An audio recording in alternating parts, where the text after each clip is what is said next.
For exclusive podcasts and more, sign up at patreon.com/partnersincrimemedia. This week's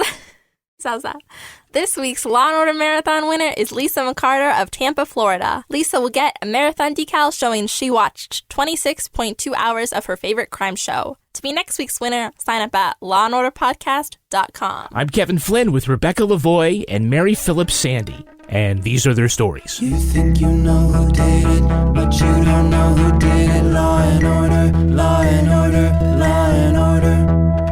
It's no ordinary police procedural, baby.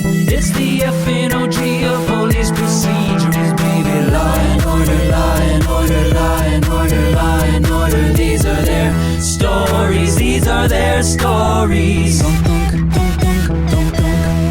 Welcome to These Are Their Stories, the podcast about network TV's most enduring crime franchise and the real-life cases that inspired their shows.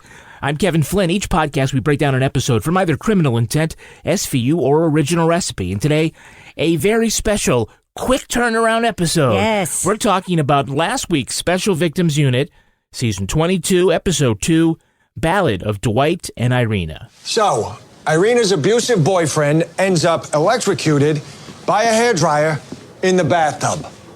Kicking it old school. Joining me to do just that is true crime author and the host of Crime Writers On and Netflix's You Can't Make This Up podcasts, Rebecca Lavoie. Hello, Rebecca. Kevin, I'm so glad I took off my mask just in time to talk closely with you in a very small space. We got to talk about COVID. We so got to talk about COVID. Rounding out our panel is our special returning guest, writer and podcaster, Mary Phillips-Sandy. Hello, Mary. Hello. Thank you so much for having me back. Now, your podcast, Let's Talk About Cats, you're on hiatus right now? Well, so here's the thing. I had planned to take a little break in spring of 2020 after a great season little break. 2. Yes. Yeah, I planned. And I thought, you know what? Take a couple months, relax, work on some other projects, maybe bank a few episodes. And then, there was a global pandemic and I had a mental breakdown. My child was suddenly at home all the time. And so, season 3 hasn't happened yet. But that is not to say it won't. I never say never to talking about cats. If ever there were a time to just talk about cats instead of the rest of the world. Truly. And that's the thing, honestly, it is the guilt that will propel me because I still to this day get emails and DMs from people saying please, for the love of God, I want to listen to someone just talking about cats because there's too much happening.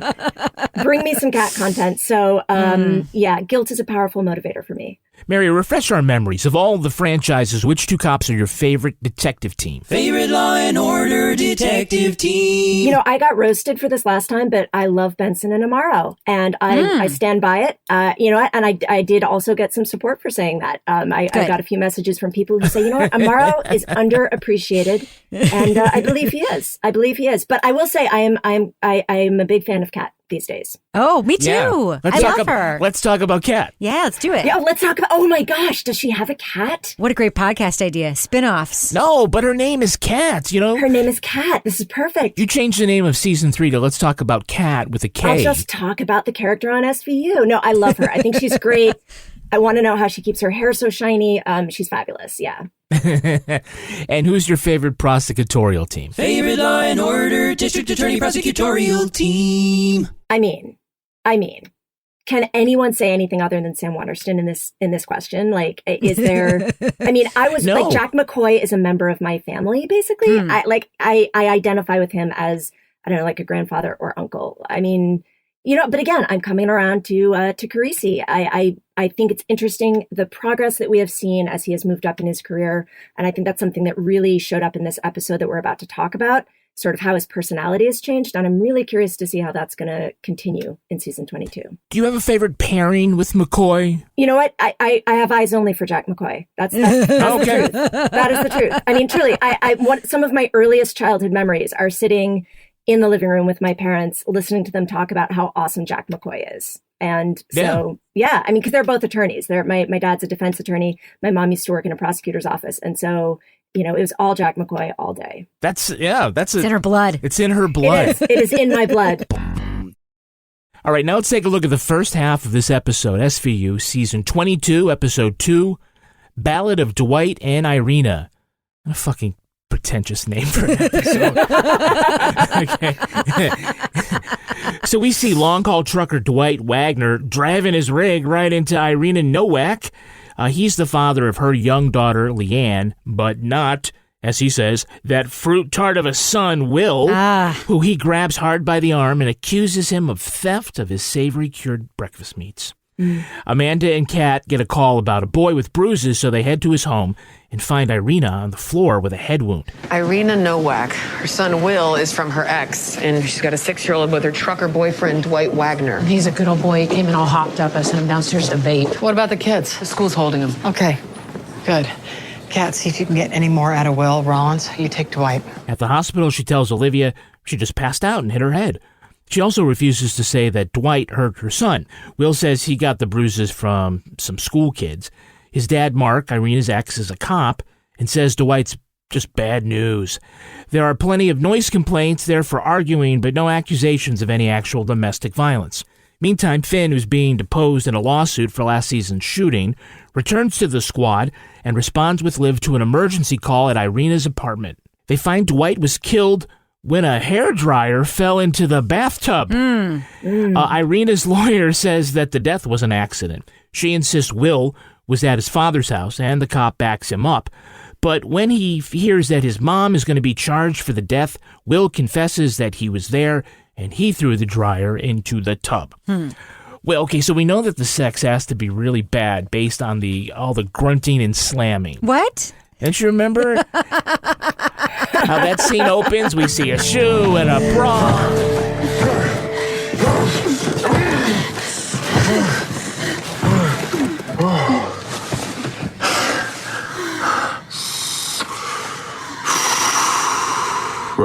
I've been thinking about that since the Mason-Dixon line, dog.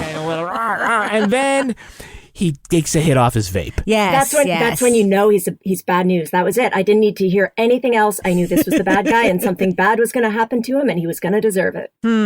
Not even the courtesy of, was it good for you? Yeah, just the vape. Just going right to the vape, yep. The vape. And like no shame about the kids walking in, just like meanness. Mom, I'm hungry. I'll be right out, sweetie. I'll put the fruit tarts in the toaster, Ma. The hell are you doing? Shut the damn door. I mean, come on. Just be a little bit embarrassed. Have a little bit of shame. At least pretend. At least pretend to be embarrassed. Mommy was just giving Daddy a back rub. Yeah. Like, don't these doors have locks? I mean, well, I guess, you know what? I will say, if I can digress for a quick second, a thing that always excites me as a resident of New York City is that opening screen, the title card where you see the address, right? Yeah. And you think, oh, where is it? This address happens to be just a few minutes from where I live.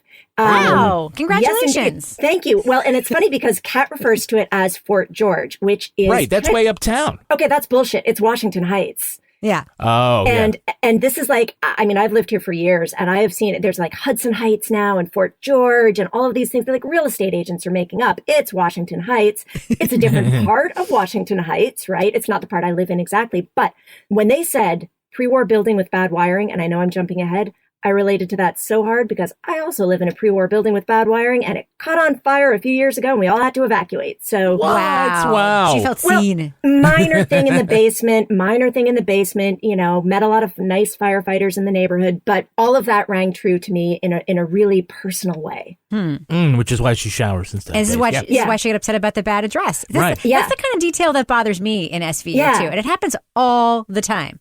So Dwight grabs Will at the breakfast table and nearly hits him because he accused him of stealing his bacon. More? Ow! You little thief. Guys, what's going on?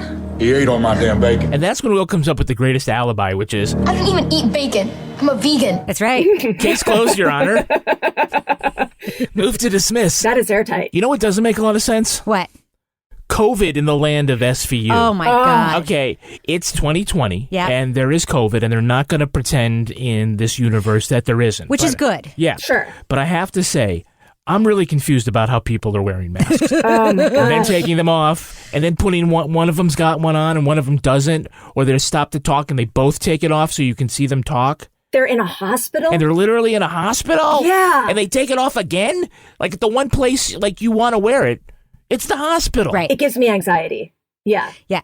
And the one situation in which you want to wear it is when you're talking to somebody face to face. I mean, you could imagine a situation in which somebody comes in from outside or isn't wearing a mask and they come into a room to talk to somebody and they're like, oops, I forgot to put on my mask. They're doing the opposite. They're walking outside with masks on and then walking into places and immediately taking them off. Mary, there's this scene where Kat goes to talk to the school nurse. I should have called before.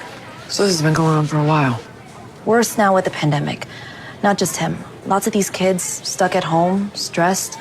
No one to look out for them except the ones doing the abusing. And the school nurse is wearing not only a mask, but has one of those face shields. Yes. And she's talking to Kat, a complete stranger, and the face shield is all the way up and the mask is off. Why bother putting them on at all? Who are you afraid of? I mean, was she really a school nurse? What if she was an imposter? What if that's a little Easter egg for us? No, I mean, it is absolutely insane to see things like that. And, as someone who, has to try to remind their kid to put on the mask all the time, it's like you're not setting a good example for the children, SVU. Children shouldn't be watching SVU, but all right. No, that's true. That's true.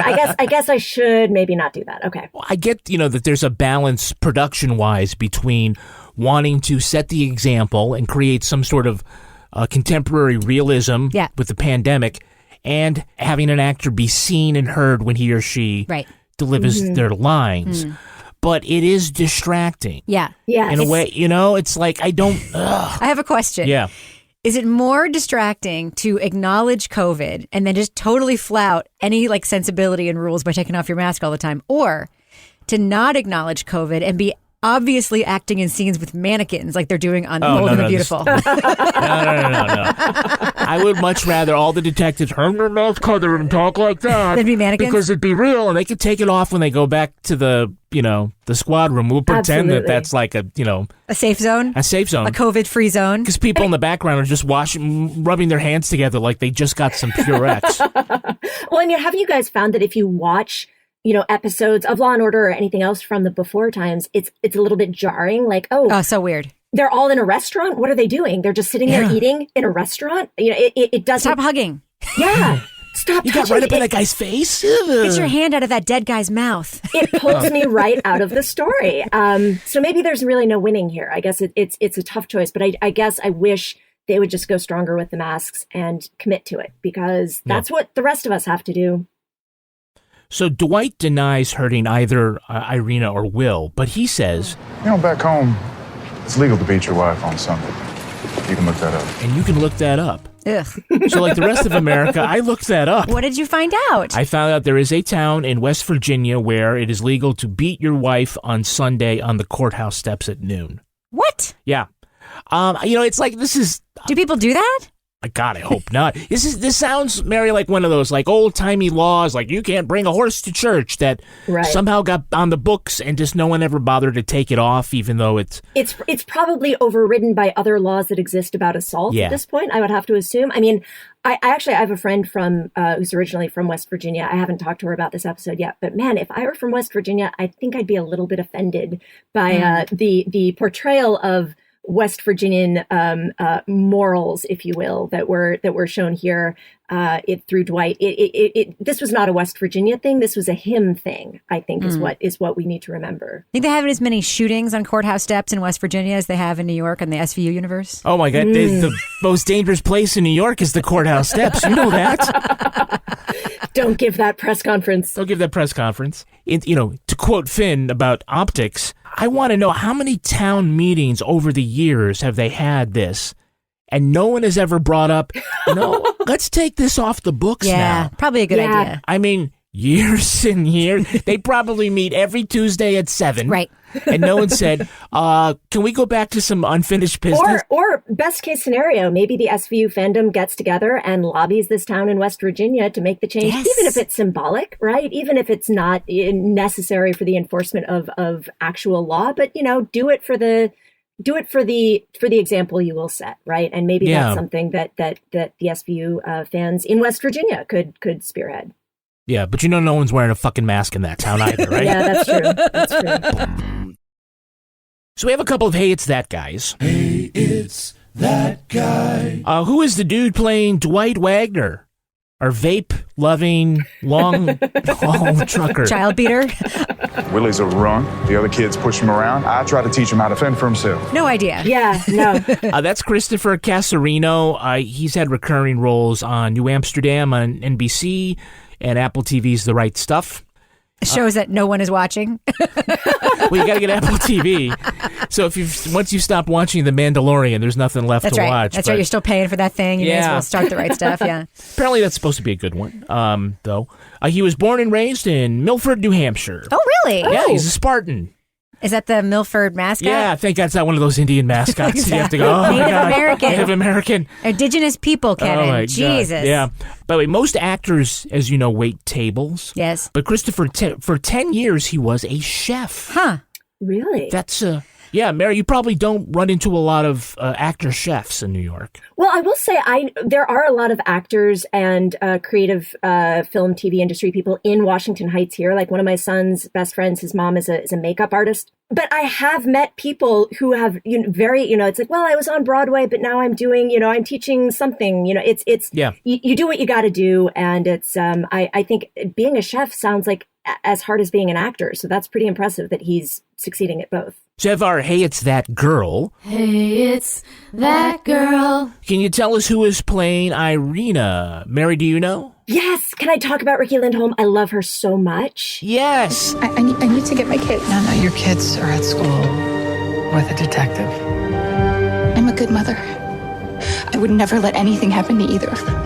She's one half of the comedy duo Garfunkel and Oates, and amazing comedic actress. She was in this show a few years back called Another Period with Natasha Leggero. That is hysterical. Yes. I loved it.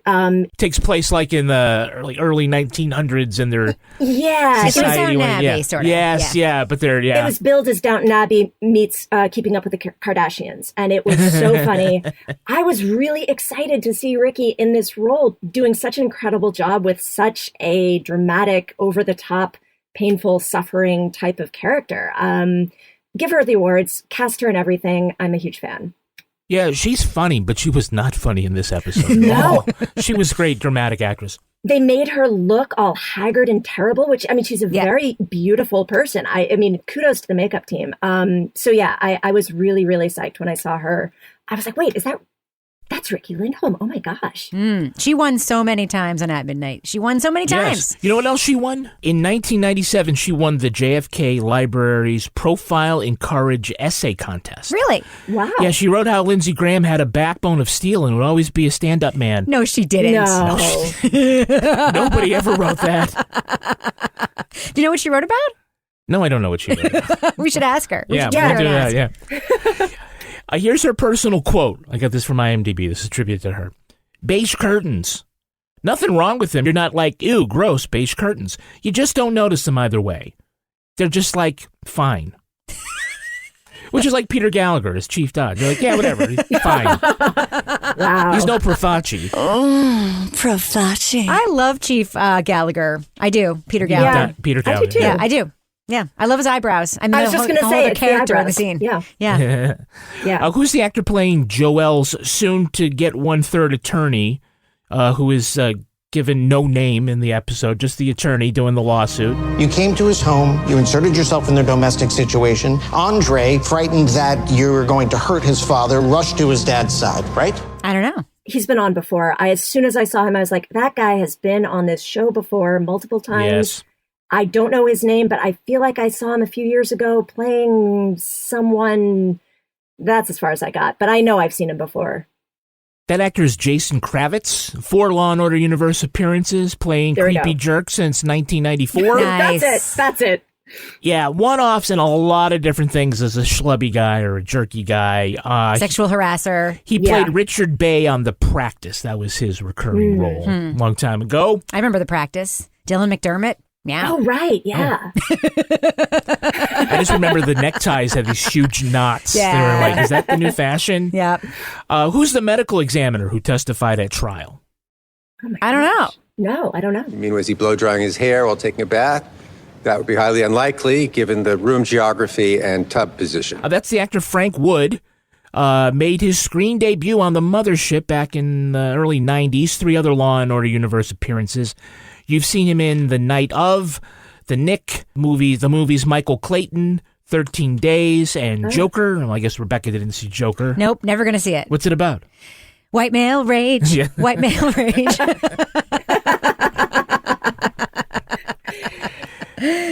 Another guy with one of those faces. He is the brother of U.S. Senator Maggie Hassan of New Hampshire. Shut What? up. That's his Senator brother. Hassan? Yeah. Our old friend, Senator Hassan. Maggie. Hi, Kevin. Senator Hassan? Senator, you're doing Gene Shaheen. No, I'm doing Maggie Hassan. Maggie Hassan. Hello. Gene Shaheen is like this. Innovation. Maggie Hassan is like this. Gene Shaheen is lovely, by the way. Hi, Kevin. Yeah, there you go. Who's playing Irena's misogynistic lawyer, Calabrese? My client was in a fragile state of mind. The stress of seeing her son at the defense table. Are you saying that she perjured herself on the stand? He was another guy. That I was like, you have been on this show at least 4 times before. I know it. Actually, 9 long universe appearances. That actor is Danny Mastrogiorgio. Not even close. Did I get it right? No, it was good. It was good? Yeah, it sounds good. I mean, I don't know how to pronounce it, but that's how I would pronounce it. Yeah. So you've seen him on Billions and on Gotham. For 2 seasons, he was on the CBS show Instinct, and he played Dr. Anthony Fauci. Shut up. No. Oh, no, I read that wrong. It's Detective Anthony Fauci. No. It's too bad he wasn't Fauci, because he could have gone on the set and tell everyone to stop taking off their fucking masks. So Dwight is killed Agatha Christie style. Someone dropped a blow dryer in the tub. First off, bullshit on the guy ever getting in a bathtub. I don't think he ever bathed. No. He's just like, I just need a day to soak in the tub. Yeah. So they are selling the idea that the right combination of old building wiring and old hair dryer could get this to actually happen. And the ME confirms cause. It was an old model blow dryer. Pre-war building with faulty wiring. Manner not yet determined. First off, I want to know, how old did this hairdryer have to be? Did she get this from her grandmother? Was this like a family heirloom that got passed down? It could have been vintage, right? It could have been like some sort of antique, maybe from a flea market. I don't know, guys. I don't own a hairdryer, so I'm really actually not very well versed in hairdryer technology. I remember when I was a kid, my mom had a hairdryer, and I was always told not to get it wet. So there must be some truth in it. Even your mom knew. But every like hairdryer type bathroom appliance has a little button on the plug that automatically trips if it shorts out. Right, unless it's old enough. Exactly, and those hairdryers would have burnt out a long time ago. Yeah, I mean, I'm sure it smells like burnt hair from the Eisenhower administration. Maybe it was the kind that's like a big helmet, and they just like pushed it into the tub. No, you saw it. It was small. It didn't look like an ancient hairdryer. That was the thing, right? It looked like a hairdryer you'd see. I mean, again, I don't know. I am really in the dark when it comes to hairdryers, but because I'm not big on grooming these days. But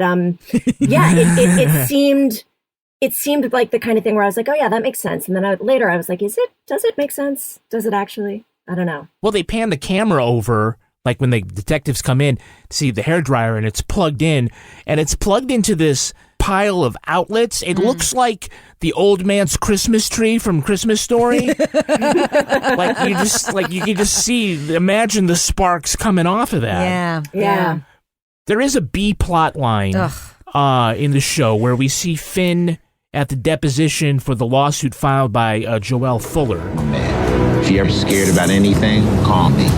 Now, if you didn't remember last year's season finale, they did a good job of setting it up at the beginning of the show, and that's when Finn took a shine to this boy, Andre, who saw his father rape his mother, and Andre called Finn to say that the dad, his name is Leon, was back, and when he got to the apartment, Leon had taken Andre hostage at knife point, and Finn shot him.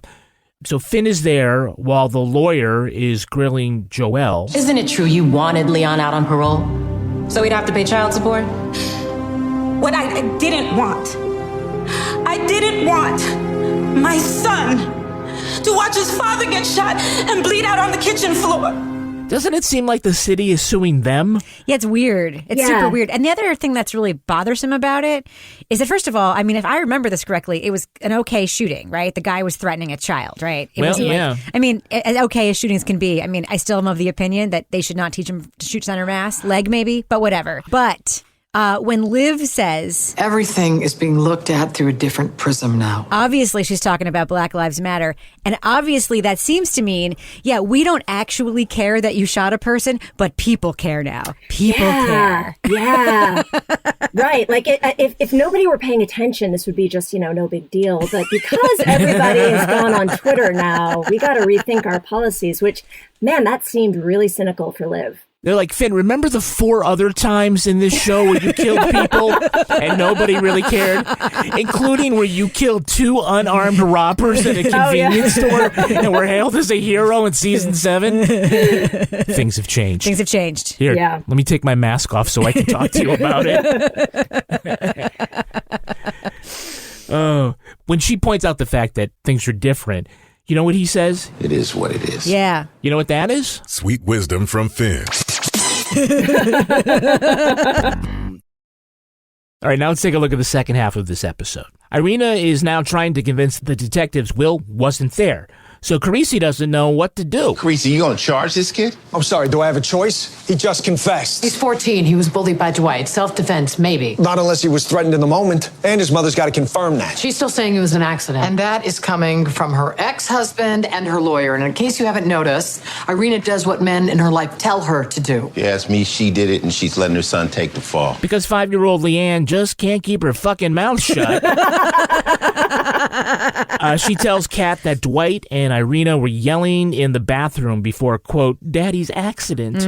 Carisi gets a visit from Dwight's pregnant West Virginia wife who wants to know who killed him. Well, shit if he knows. Seems Irena's lawyer has left her with the impression that if Will's convicted for Dwight's death, he won't go to jail. Carisi says, oh yeah? I'm going to charge him as an adult and send him to prison. Will tells Carisi that Dwight threatened to hurt him and Irena after his bath, so he acted first. But since he wasn't actually getting out of the tub, he really can't claim self-defense. Well, if this is all a bluff to get a parent to talk, it's going really far because they've already got all the way to the plexiglass encased jury, and they want some testimony. Yeah. So on direct examination from Irena, she cracks and says, no, she killed Dwight. In a conference room, she tells Liv and Sonny that Dwight was taunting Will, daring him to drop the hairdryer in the tub. Instead, Irena intervened, knowing that Will would never do it, and she threw in the blow dryer herself. After finally getting rid of her dick lawyer, she agrees to a deal that would drop charges against Will and give her 1 year in prison. Meantime, Finn, Amanda, and Kat are having drinks in a bar, for Christ's sake. And he says that the city settled the lawsuit for $2 million to avoid more bad press. Finn laments that he became the one thing he didn't want to be, another trigger-happy cop who takes out a black man. All right, I would just say sort of in general, this was just an okay episode of SVU. Yeah. I think, it wasn't terribly great. I think that they really picked things up in season 21 and had been kind of middling along with Stone and everything like that. And I think that last season was actually pretty good, even though it was somewhat shortened by world events. I thought... Yep. There were actually some good episodes. I remember watching last Warren year. Light is back on the stat, and I think that makes a big difference. I remember last year we'd be watching SVU, which we do. We love it, but we also watch it sort of ironically. And sometimes an episode would finish, we'd be like, that was actually pretty good. Not a lot to laugh about. But there wasn't anything in this one either. I mean, it was just okay, but there also wasn't anything like that was distractingly crazy except for the mask stuff. Like usually in an SVU episode that's just okay, there's something that you can like point to and be like, what is going on with that? The only thing I can think of that's close. Why, and maybe you could explain this to me, some legal machinations that I missed. Why is Irena throwing her kid under the bus for this killing? Like she just says over and over again, like she's fine with him taking the blame. And she's sort of like, what's going on with that? Or did Mr. Calabrese convince you to let your son do the time? No, he won't go to jail. He's 14. Irena, hold on. Is that what you told her? Is that why she's not talking? You're forcing my hand. Wait, what does he mean? Well, I think that Arena's lawyer, and they hinted this, Dickface, told her, well, it's okay. Let them charge him because, he's a kid. He's never going to go to jail, and this all goes away. She has been manipulated by men over and over again. Yep. Dwight, her ex-husband, this lawyer, who, by the way, snaps his fingers in her face to keep her, silent. Now, but I still wonder, though, for a woman who can't afford a modern hairdryer, how does this lawyer that she didn't even ask for appear? I don't know. I was wondering that. Like, was he a court-appointed lawyer? I mean, how did that happen? Well, no, because she wasn't arrested. Will was. Oh, that's right. Will was. So why would she have a lawyer? I don't know. She doesn't even have a circuit breaker on the hairdryer. She doesn't even know that Dwight has another wife. Yeah. Yeah.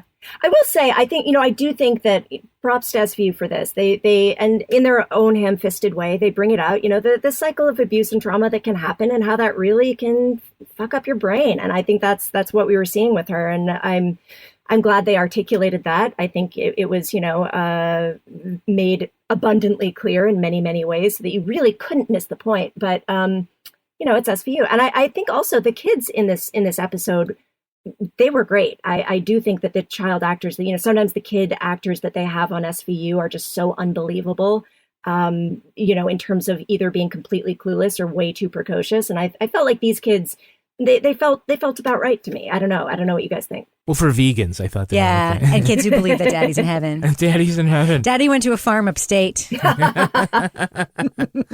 How difficult is it to get that kid to take a bath now? Oh. Never again. Never again.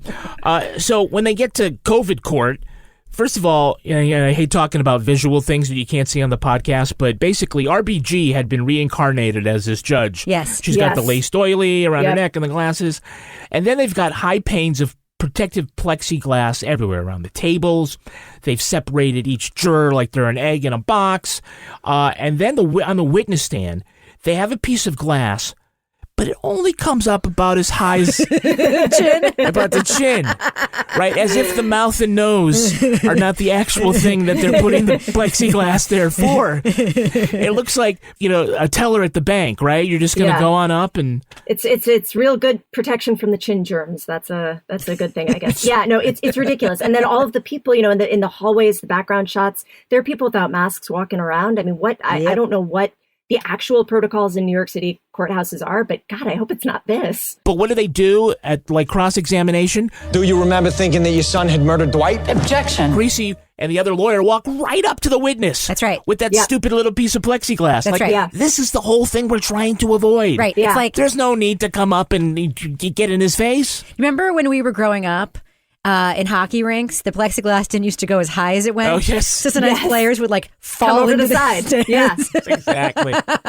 This was like an 80s hockey rink courtroom. Like no regard for anyone's safety. Just like a pretense show of caring about it, but not really. So for a whole 2 episodes in a row, our characters are struggling with the new reality that, well, police aren't as well liked as they used to be. We have to be accountable.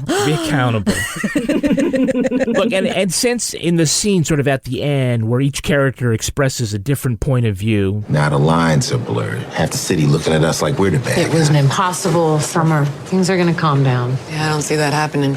The way the NYPD handled the demonstrators. You're under attack. What do you want us to do? Sit there and take it? We're supposed to de-escalate. We're supposed to be aware of our bias, not overreact. Like shoot a man in front of his son. Look, growing up in the hood, the way the cops treated us, I never trusted them. Everybody's covered politically, right? Well, you got a blue state represented and the red state represented and everything. First of all, I can't believe Finn is still starting stories with growing up in the hood. Yeah. Is there no longer a hood? Well, and don't they know him well enough by now that they know where he grew up? I mean, does he have to remind? My name's Detective Tutuola, by the way, and I mean, yeah, it's that's ridiculous. Yeah. You dress too well to be from the hood. It's like a person who went to Harvard who can't help but tell you every 5 minutes. Street cred for Finn, yeah. What do we think about Finn's long character arc? Because, look, he starts off, he comes in season 2, he's sort of street adjacent. He wears chains. Yeah. He knows all the latest party drugs. You never forget that this is Ice-T just reading words he memorized. But over the years, right, he's gotten really good. Yes. And just sort of being the senior SVU detective. Yeah. And not that, the hey, that's messed up guy anymore, right? But as a character, Finn's racial identity for the audience has never been really complex. Right. Right. Until now, because of situations. It has been complex when he has had to serve as the unfortunate black translator for the audience. Well, I remember the episode about the down low where he was like, in the black community, we call it the down low. El chupacabra, the down low. So I'm really glad that he's no longer being put in a position where he's doing that, where he's like, as the token on the show, I'm going to tell you white people that X. He's not doesn't do that anymore. And so they've given him other things to do that don't have to do with his race, which makes him a much better character. Yeah, and Ice-T himself is very outspoken in real life, but as far as the character Finn, does our national audience want to see Finn as pro-cop or pro-black or something in between? I mean, I think the reality has got to be really complicated for him. And that's what I hope the show can lean into and not have it be, and let him struggle. I mean, I think that would be the thing that I'd want to see, because that would feel honest for who he is. And I think that one of the things I love about Finn as this character is there's always stuff we don't know about him that he alludes to, like his pandemic girlfriend, right? There's always stuff going on in the background that we're never quite sure about. And that kind of gives him this sense of wait, what? What? And I feel like there's probably a lot of things that he might not want to talk to his colleagues about necessarily. Yeah. So is there a way that we can explore that aspect of his identity and his character and his difficult and conflicted feelings about this profession that he clearly loves, as well as the political realities, in a way that's as complex as it deserves to be. Now, will that happen? I don't know, but that would be my hope, I think. I don't want to have it come down to him and Rollins sitting in a bar and her being like, well, cops are good, and him being like, well, I'm black. It is what it is. Yeah, that doesn't really make anybody feel seen or heard, I think. Without saying what it should be, and because I have no standing as a white man to dictate how a black fictional character in 2020 ought to be represented, but I think the complexity of it ought to be there, and it ought to be dealt with in sort of a in a way that they didn't really deal with Richard Brooks as Robinette back in 1990. Right. You'll remember that Robinette was Stone's assistant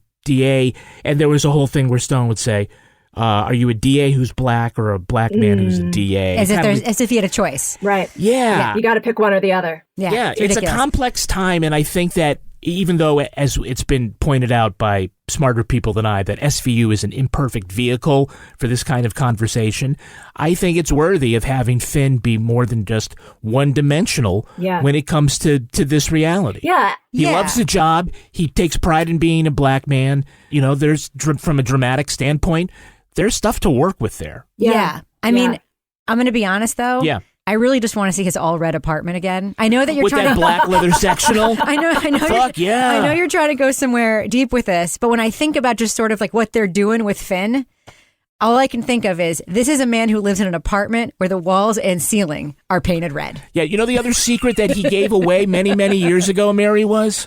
What's that? He's a Republican. That's right. Oh, that's right. He's a Republican. Yeah. I bet he's not you think anymore. He still is? Yeah, I feel like he may have changed. But again, he is a man of many mysteries, of many layers, many questions. The NYPD is incredibly diverse. It always has been. So people have been struggling with this stuff long before there was Twitter. This has been an issue in this city for a long time. We just haven't really seen it on Law and Order SVU. So they're catching up maybe, which is great. But it is. There are a lot of white people in the SVU HQ, and I bet if I were to go down to my local precinct here, that's not what I would see. I'm afraid. You know what I'm afraid is going to happen? What? That they're going to be like, okay, we did the Black Lives Matter episodes. We can just move on. I'm afraid that's going to happen because this is. You said earlier, Kevin, it's a complex time. It's not a complex time. It's always been a difficult time. We're just starting to pay attention to it. Yeah. Right? No, I agree with that. And I'm afraid that they'll be like, good. Check that box. Mm-hmm. Let's move on and start throwing perps against the wall again. Yeah, right. Yeah. So in this episode, in the Twitter sphere, there was sort of a kerfuffle about Carisi. Mary, what was that all about? I think it was less of a kerfuffle and more of excitement because there was a shot of his new desk, right, in his new office, and on the desk, a framed photo of Amanda Rollins. Oh, really? Whoa. Yeah. How did I miss that? Some sleuth on Twitter actually went back and figured out that it was from a couple of years ago. There was she and Carisi and her baby went on a carousel ride, and he had a camera and he was taking pictures. They matched it up It was a photo from that day, and it was the only photo on his desk. So nice. Wow. So Carice has been trying to get it in there forever. Forever. Remember when they went on that trip together? Yeah. And they were in that motel and they had that longing look across the motel courtyard. You know what? You're a hell of a blonde. You too. No, I mean, you got my back. I can't tell you how much I appreciate that. Not just tonight. I'm beat. Yeah, sure am.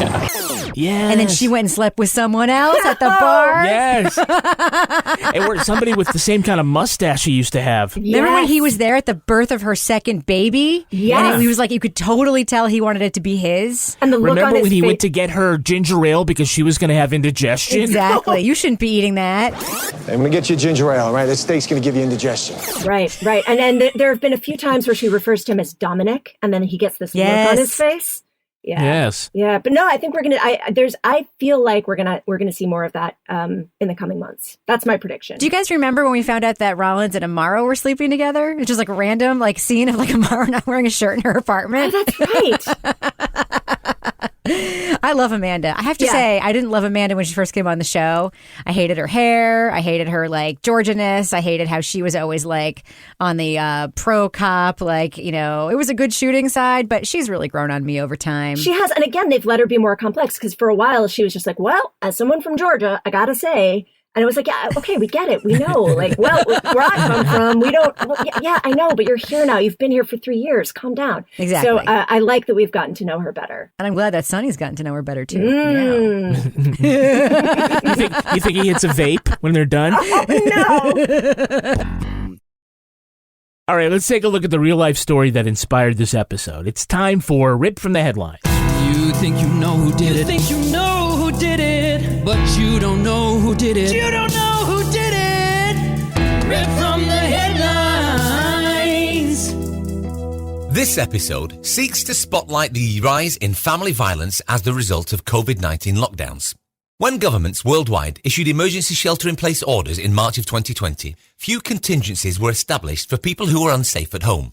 While some hunkered down with jigsaw puzzles and new hobbies, for some, the prospect of being kept in isolation for weeks with an abusive spouse or parent was terrifying. The unintended consequences for abuse victims have been many. Stress often made violence more frequent.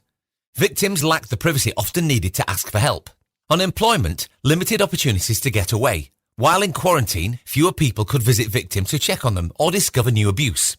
61% of women in the UK living with an abuser reported increased violence during lockdown. France reported domestic violence cases rose 36% and incidents in one Chinese city doubled. US hospitals said the number of victims turning up at ERs also worsened. Advocates are learning to adapt to the challenge, but say the conditions created by home isolation have spawned a pandemic within the pandemic.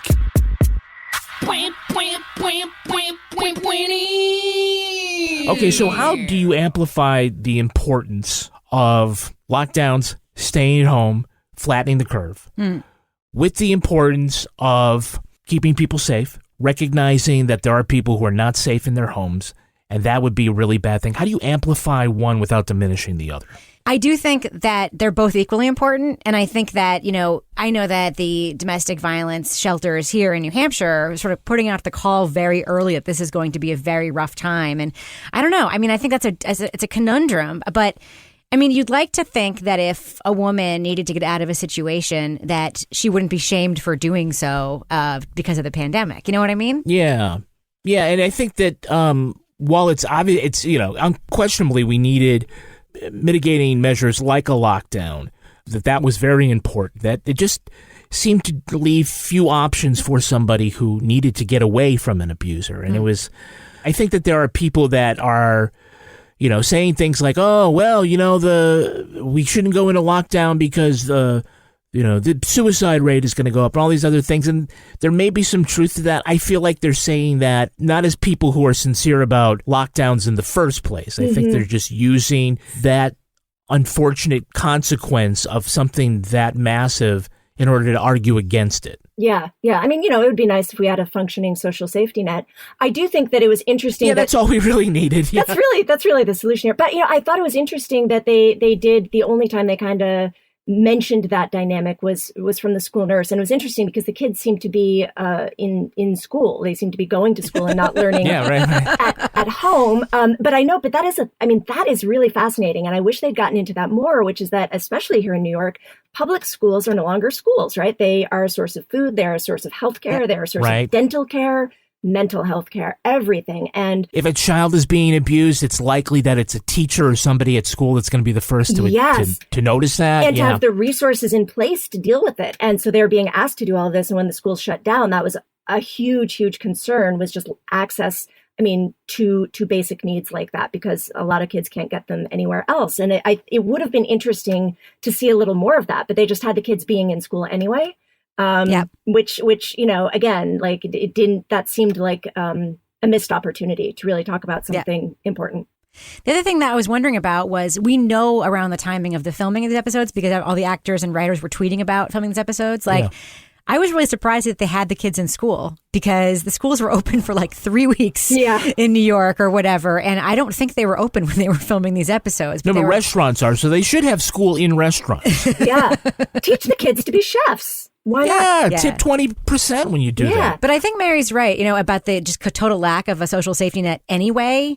If there's one, I don't want to say upside, if there's a silver lining, it's that a lot of our social problems are being so highlighted by the pandemic, the disparities in income, the childcare issues, stuff around access domestic to violence. Healthcare, right? Yeah. It's so highlighted that I'm hoping, if nothing else, that what comes out of this is that some of these disparities are better addressed, because we have now been at a point where they are untenable. And this is one of those disparities for sure. Yes.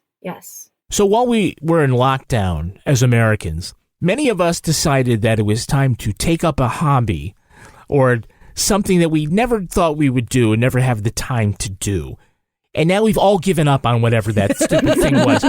Mary, what was it when you were in lockdown? What did you think that you were going to do to pass the time and change your life? I had no illusions about that, because I became overnight. I don't want to say I was a teacher, because that gives short shrift to my kids' teachers, but I was a teacher's assistant, if you will. And let me say this. There's a reason I did not pursue elementary education as a career. It is because I suck at it. And so having to suddenly be a kindergarten and now first grade teacher's assistant really took the wind out of my sails. I did not go through a thing where I was like, oh, I'm going to learn to make bread. Are you kidding? It was like, oh, fuck those people. We lived, it is boxed mac and cheese or we starve. That is it. I have been taking more Xanax lately, so I don't know if that counts as a hobby. But totally. Yeah. Okay. So that's my hobby, I guess. You know what mine has been? What's that? I've become an excellent and proficient and frequent Amazon shopper. Just buying things all the time. Stuff just shows up. I don't even remember buying it. It's been pretty incredible. It's good for the economy. I will say, now that I can look out the window, I know that almost all of the traffic in my neighborhood is either the FedEx guy or the UPS guy or the Amazon truck. Or the they're all coming here, baby. Yep.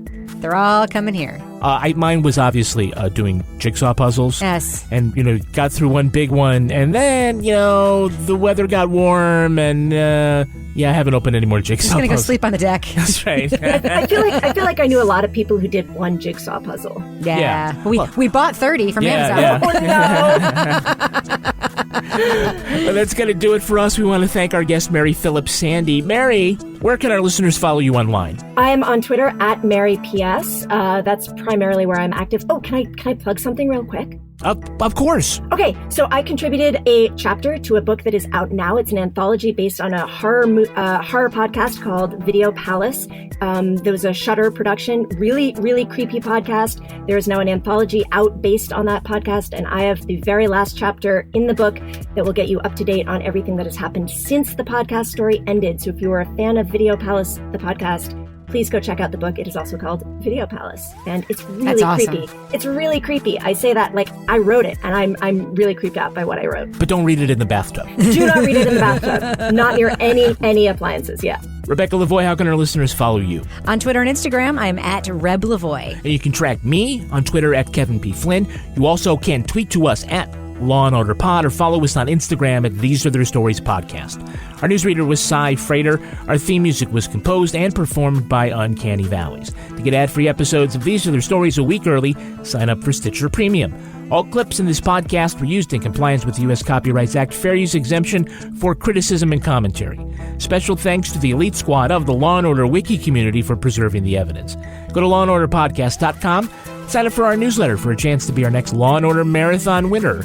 These Are Their Stories was recorded in the Yoga Loft above the Bodega in Bay St. Louis, Mississippi studio and is a production of Partners in Crime Media.